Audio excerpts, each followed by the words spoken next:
ආයිබෝවන් සුබෝදෑසනක් හැමෝටම අද 2026 මැයි මාසේ 5 වෙනිදා. ඉතින් අද දවසේ කරන කියන වැඩ කටයුතු සර්වප්‍රකාරයෙන්ම සාර්ථක වෙන්න කියනවා. මුලින්ම ඉතින් අද දවසේදී මුදල් ලංකාවට යවනවා නම් ලැබෙන මිල ගණන් කොහොමද?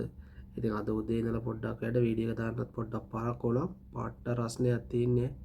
පුදුම දාඩියක් දාන්නේ. ඉතින් මොන වුණත් ඉතින් දැන් ආයෙත් පරණ පරිදි වැඩ ටික පටන් අරගෙන තියෙන්නේ. ඒ හින්දා වැඩ ටික කරගෙන යන්න ඕනේ. වැඩ කරොත් තමයි පඩියම් වෙන්නේ. නිකන් හිටියට පඩියම් වෙන්නේ නැහැ. කටහරත් පොඩ්ඩක් යට ගිහිල්ලා තින්නේ. පැය 3ක් විතර දැන් එක දිගට આવුවේ එළි වෙච්ච ඉඳලාම. හරිද? ඉතින් කොහොමද මිල ගණන් කියලා බලමු. ඩොලරයේ ගැනුම් මිල රුපියල් 316යි 732යි විකුණුම් මිල රුපියල් 323යි 729යි. අද අන්තර්ජාලයේ සටහන් මිල රුපියල් 319යි 761ක් හැටියට වාර්තා වෙන්නේ. ඉතින් කටාර් රියාල් එකක් රුපියල් 87යි 773ක් හැටියටත් ඕමාන් රියාල් එකක් රුපියල් 826ක් හැටියටත් අද සටහන් වෙනවා. ඒ වගේම තමයි අද දවසේදී ඩුබායි දිරහම් එකක් රුපියල් 87යි 735ක් හැටියට තමයි සටහන් වෙන්නේ. ජෝර්දාන් ඩිනාර් එක රුපියල් 450යි 770ක් හැටියට සටහන් වෙනවා. බහරේන් ඩිනාර් එකක් රුපියල් 845යි 761ක් වෙනකොට සෞදි රියාල් එක රුපියල් 85යි 718ක් හැටියට වාර්තා වෙනවා.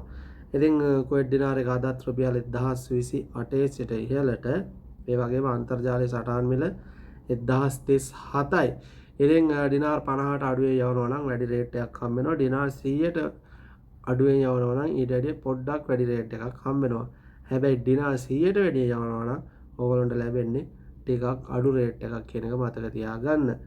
ඉතින් අද දවසේදී සයිප්‍රස් යුරෝ එකක් 373යි 798ක් හැටියටත් සිංගප්පූරු ඩොලර් එකක් 250යි 721ක් හැටියටත් ඒ වගේම රුමේනියා ලීව් එකක් රුපියල් 71යි 789ක් හැටියටත් මැලේසියා රින්ගිට් එකක් රුපියල් 80යි 764ක් හැටියටත් ඊස්ටර්න් ශකල් එක 108යි 745ක් හැටියට සටහන් වෙනවා. වෙනසක් නැහැ. ජපාන් යෙන් එක අද රුපියල් 2ක් හැටියට තමයි සටහන් වෙන්නේ.